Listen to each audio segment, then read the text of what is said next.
नमस्कार दोस्तों, कैसे हैं आप? आई होप अच्छे होंगे। जो लोग नए हैं चैनल में उन लोगों को बताना चाहूंगा कि मेरा टारगेट 5 करोड़ कमाना है म्यूचुअल फंड से। इस टारगेट को अचीव करने के लिए मैं मंथली एसआईपी और कभी कभी लमसम दोनों करते रहता हूँ अपने पोर्टफोलियो में। मैं एक लॉन्ग टर्म इन्वेस्टर हूँ। मेरा टाइम हॉराइजन 15 से 20 साल तक है और मैं अपने रिटायरमेंट के लिए कॉर्पस बना रहा हूँ। मेरा 2 म्यूचुअल फंड का पोर्टफोलियो है, एक मेरे नाम पे है और दूसरा मेरे मदर के नाम पे है।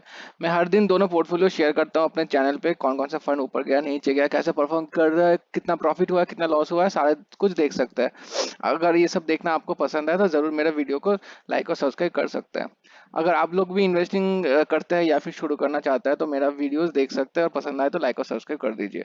और कोई भी सवाल है तो कमेंट सेक्शन में पूछ सकते हैं। मैं हर दिन आप लोगों का कमेंट पढ़ता भी हूँ और रिव्यू भी करता हूँ अपने चैनल पे।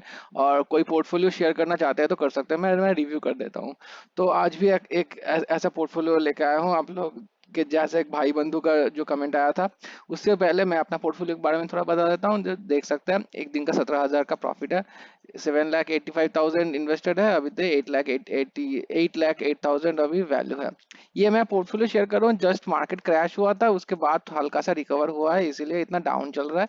14.7% एक्स्ट्रा है तो ऑल टाइम 23,491 है मेरा। 5 5 मंथ्स हुआ है मेरा पोर्ट इन्वेस्टमेंट स्टार्ट किए हुए है, लेकिन मैं 2 से ढाई साल से मैं रिसर्च कर रहा हूँ म्यूचुअल फंड्स और स्टॉक मार्केट रिलेटेड में। ठीक है, आज का पोर्टफोलियो रिव्यू कर लेता है। देख सकते हैं, मिस्टर सागर जायसवाल जी का कमेंट आया है कि प्लीज रिव्यू माय पोर्टफोलियो जी लीजिए। कर रहा हूँ पोर्टफोलियो, टाइम हॉराइजन 10 साल के लिए बेहतरीन है। ये एक लॉन्ग टर्म इन्वेस्टिंग है तो जो कि अच्छे इन्वेस्टर है, एग्रेसिव है, बहुत ही बेहतरीन है। Please suggest which mutual fund to recover needs to remove a change. ठीक है, बता देते हैं। तो इनके पास पहले तो इम्प्रेशन है 10 फंड्स है, जो कि काफी ज्यादा है। ये शिकार है ओवर डाइवर्सिफिकेशन का। ये भाई साहब ओवर ओवर डाइवर्सिफाई कर रहे हैं अपना पोर्टफोलियो। देख लेते हैं कौन कौन सा फंड है। मेरा ऐसे मल्टी कैप फंड 5,000 रुपए का एसआईपी। पराग परे फ्लेक्सी कैप फंड अच्छा फंड है, 2,000 रुपए का SIP. ICICI prudential blue chip fund है, 2,000 रुपए का SIP. HDFC flexi, 2 flexi cap लेके बैठे हुए हैं, जरूरत नहीं है 2 फ्लेक्सी कैप का। 2,000 का SIP. Axis Nifty small cap, अच्छा इंडेक्स फंड स्मॉल कैप का लिए हुए है, ठीक है, 2,000 रुपए। Motilal Oswal Nifty next 50 index fund, ठीक है, 5,000 रुपए। आईसीआईसीआई प्रूडेंशियल निफ्टी 50 इंडेक्स, अच्छा इंडेक्स फंड भी लेके रखे हैं, 5,000। Axis Nifty small cap, 2 Nifty का स्मॉल कैप आ गया, जरूरत नहीं है 2 निफ्टी का स्मॉल कैप का, 5,000 रुपए। ICI prudential next next Nifty next 50, 2 next 50 हो गया। मोतीलाल ओसवाल और ऐसे एक ही सेक्टर का 2 फंड क्यों रख रहे हैं आप लोग? मोतीलाल ओसवाल मिड कैप, ये मोतीलाल ओसवाल एक और एक मिड कैप देखा था मैं पहले, कहाँ पर है? या फिर नहीं है मिड कैप, हाँ ये मल्टी कैप है, अच्छा ये मल्टी कैप है, फ्लेक्सी कैप। इतना सारा फंड हो गया है ना, बाप रे बाप। टोटल 35,000 रुपए का एसआईपी है इनका। अच्छा, तो देखिए पहली बात तो 10 फंड्स का जरूरत नहीं रहता। एक 35,000 का पोर्टफोलियो मैक्सिमम। मैं थोड़ा कलर चेंज कर लेता हूँ। मैक्सिमम आपका, क्योंकि अमाउंट ज्यादा है एसआईपी का, थोड़ा अमाउंट ज्यादा है, 35,000 कर रहे हैं आप 6 फंड्स रख सकते हैं अपने पोर्टफोलियो में। 5 से 6 फंड्स इज एनफ। 6 फंड नहीं तो ओवर डाइवर्सिफिकेशन हो जाएगा आपका। ज्यादा कंपनीज में पैसा लग जाएगा आपका। एक फंड मान मान लीजिए 80 कंपनी में डालता है, ठीक है, तो 5 6 कंपनी 5 6 फंड्स होता है तो सही होता है। अगर 10 10 फंड्स में रखेंगे आप तो आठ करीबन 800 कंपनीज में पैसा चला जाएगा। अगर कोई कंपनी अच्छा करता भी है तो आपका आपका रिटर्न्स उतना बनेगा नहीं, कम हो जाएगा रिटर्न्स। तो इंडेक्स का रिटर्न आएगा आपको। मैं जो बोलूंगा यहाँ पर, आप मल्टी कैप और फ्लेक्सी कैप में एक को हटा दीजिए, एक फ्लेक्सी कैप रखिए। पराग पर एक फ्लेक्सी कैप अच्छा है, ठीक है। फिर बात, एचडीएफसी का फ्लेक्सी कैप का जरूरत नहीं है, एक एक फ्लेक्सी कैप इज एनफ।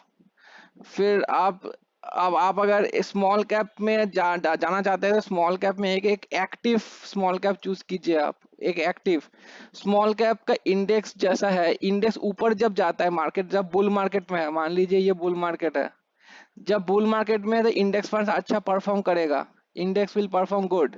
जब नीचे आ रहा है मार्केट, बियर मार्केट जब आ रहा है, ठीक है, मार्केट क्रैश हो जा रहा है, इंडेक्स बहुत ज्यादा गिरता है। वहां पर अगर एक्टिव फंड आप लोग लेके रखे, एक्टिव फंड मतलब जहाँ पे एक फंड मैनेजर है, फंड मैनेजर आपका फंड मैनेज करता है, तो वो लोग चर्न करके अपना थोड़ा सा लॉस बचाने के लिए कोशिश करता है। इंडेक्स फंड मान लीजिए इतना गिर रहा है, थोड़ा एक्टिव फंड थोड़ा कम गिरता है उससे, क्योंकि फंड मैनेजर एक्टिवली फंड को चेंज करते हैं जहाँ पे जाके आपका कैपिटल बच सके। तो स्मॉल कैप में हमेशा एक एक्टिव फंड को चूज करना चाहिए। इंडेक्स आप ले सकते हैं निफ्टी 50 का, लार्ज कैप का इंडेक्स लेना ठीक रहता है, कोई दिक्कत नहीं है, लेकिन स्मॉल कैप में हमेशा एक एक्टिव एक्टिव फंड रखना चाहिए। तो यहाँ पे स्मॉल कैप मैं सजेस्ट नहीं करूंगा, एक एक्सिस का स्मॉल कैप, फिर एक्सिस निफ्टी का स्मॉल कैप इंडेक्स, फिर से यहाँ ये क्या हो गया, axis Nifty small cap 50 index, axis Nifty small cap 50, आप दो बार लिख चुके हैं शायद ये, axis Nifty small cap 50 index fund, axis Nifty small cap 50 index fund, आप दो बार लिख चुके हैं। जो भी है आपका, ये पैसिव फंड से, ये इंडेक्स फंड से निकल के एक एक्टिव फंड चूज कीजिए, ठीक है। क्योंकि आपका एग्रेसिव बोल रहे हैं, एक्टिव फंड, आप क्वांट का एक्टिव फंड चूज कर सकते हैं, बेहतरीन परफॉर्म कर रहा है, आगे भी परफॉर्म करता रहेगा अच्छा। लेकिन ये काफी वोलाटाइल रहता है, वोलाटाइल नेचर होने के कारण बहुत लोग सहन नहीं कर पाते, क्योंकि आप लिखे हैं आपका हॉराइजन अच्छा है और आप एक एग्रेसिव इन्वेस्टर है, इसलिए मैं आपको क्वांट सजेस्ट कर रहा हूँ, आप क्वांट ले सकते हैं, कोई दिक्कत नहीं है क्वांट में। एक बेहतरीन रिटर्न दे रहा है बहुत दिन से, आगे भी देता रहेगा, ठीक है। दूसरा तो है, ये चूज कर लेते हैं। देखिए ये मल्टी कैप यहाँ से निकल जाइए, पराग पैरेक्स से ही है, ब्लू चिप फंड, इसको इसको चेंज करके आप एक इंडेक्स कर लीजिए, इंडेक्स फंड। क्योंकि 80% ऑफ लार्ज कैप कंपनीज अपने इंडेक्स को बीट नहीं कर पाता है, इसलिए इसका जरूरत नहीं है, इसको एक इंडेक्स फंड ले सकते हैं। यूटीआई निफ्टी 50 एक इंडेक्स फंड है, इसका आराम से पैसा लगा सकते हैं, इसमें प्रूवन 10 साल से ज्यादा का प्रूवन रिकॉर्ड है इसमें। एचडीएफसी का जरूरत नहीं है, क्योंकि ऑलरेडी आपके पास पराग परेख है।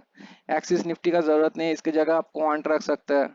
मोतीलाल ओसवाल नेक्स्ट 50 और नेक्स्ट 50 का बोल रहा हूँ मैं, आईसीआई प्रूडेंशियल निफ्टी 50, इसको इसका कोई जरूरत नहीं है, क्योंकि मैं इसको हटा के यूटीआई वाला सजेस्ट किया था आपको, ठीक है। यूटीआई वाला सजेस्ट किया था, इसको जरूरत नहीं है। ये तो रिपीट हो गया एक्सिस वाला फंड। आईसीआई प्रूडेंशियल नेक्स्ट 50 का भी, ये दोनों पेंडिंग रख रहा हूँ अभी। मोतीलाल ओसवाल अच्छा फंड है। तो नेक्स्ट 50 का जरूरत नहीं है आपको। एक पोर्टफोलियो में इतना कॉम्प्लेक्स क्यों कर रहे हैं आप लोग? एक फ्लेक्सी कैप लीजिए या फिर इंडेक्स फंड लीजिए, ठीक है। सेकंड हो गया, एक मिड कैप रखिए, एक मिड कैप रख दीजिए। तीसरा हो गया, एक लेस रिस्की स्मॉल कैप रखिए। चौथा हो गया, एक हाई रिस्की स्मॉल कैप रखिए, ठीक है। और पांचवा हो गया, एक सेक्टोरल फंड रख सकते हैं, ये ऑप्शनल है, ये ऑप्शनल है, ठीक है। और छठा आप रख सकते हैं, क्योंकि आपका अमाउंट थोड़ा ज्यादा है, इसलिए मैं सिक्स वन वाला भी बोल रहा हूँ कि एक सेक्टोरल फंड, एक मिड कैप, दो मिड कैप रख सकते हैं आप लोग, तो ये भी ऑप्शनल है। दो मिड कैप, दो स्मॉल कैप, एक फ्लेक्सी या इंडेक्स या और एक सेक्टर में काम चल जाता है आराम से। ये इतना नेक्स्ट 50 अल्टीम 50 नेक्स्ट 50 इन सब का जरूरत है ही नहीं। और ट्राई कीजिए एक्टिव फंड्स में डालने के लिए। अगर ओनली 50 कम निफ्टी में डाल रहा है, निफ्टी 50 में डाल रहा है, तो इंडेक्स फंड सही है। ये स्मॉल कैप का इंडेक्स ले लिया, उसका इंडेक्स ले, इसका जरूरत नहीं है। मैं एक बोल रहा हूँ, क्योंकि आप एक एग्रेसिव इन्वेस्टर है, एक फंड है मोतीलाल ओसवाल का micro cap index. Micro cap जो कंपनीज है, वो एक ही फंड है अभी अवेलेबल मार्केट में जो कि माइक्रो कैप कंपनीज में लगाता है, मेरे पास ये पोर्टफोलियो में है। ध्यान में रखना, ये बहुत वोलाटाइल रहता है, बहुत ही ज्यादा। गिरता है तो एकदम स्मॉल कैप का बाप है, ये स्मॉल कैप से ज्यादा गिरता है, उठता भी है तो स्मॉल कैप से काफी अच्छा उठता है। तो आप, क्योंकि आप बोले हैं आप एक एग्रेसिव इन्वेस्टर है, यहाँ पे लिखे है, तो आप ये वाला एक इंडेक्स फंड, आप लोग, आपको इंडेक्स फंड से इतना प्यार है, आपका इतना प्यार है इंडेक्स फंड से, तो आप एक ये वाला इंडेक्स फंड चूज कर सकते हैं, क्योंकि आप एक एग्रेसिव इन्वेस्टर है इसलिए, ठीक है। नहीं तो ये वाला जो मैं बोला पोर्टफोलियो, ये काफी अच्छा है।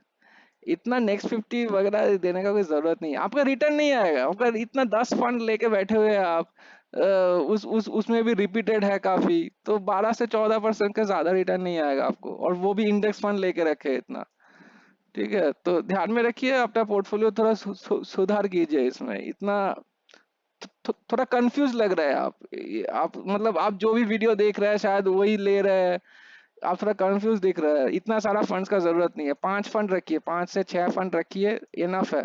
10 फंड का जरूरत नहीं है। गाइस वीडियो अभी तो यहीं पर एंड करते हैं। लाइक पसंद आए तो लाइक कर दीजिए और चैनल को सब्सक्राइब करना मत भूलिए। सब्सक्राइब करने से थोड़ा मोटिवेशन मिल जाता है मुझे और भी ऐसे ऐसे वीडियोस बनाने के लिए। आपका कमेंट जो आएगा, कमेंट को भी मैं पोर्टफोलियो में शेयर करने की कोशिश करूंगा। Thank you so much.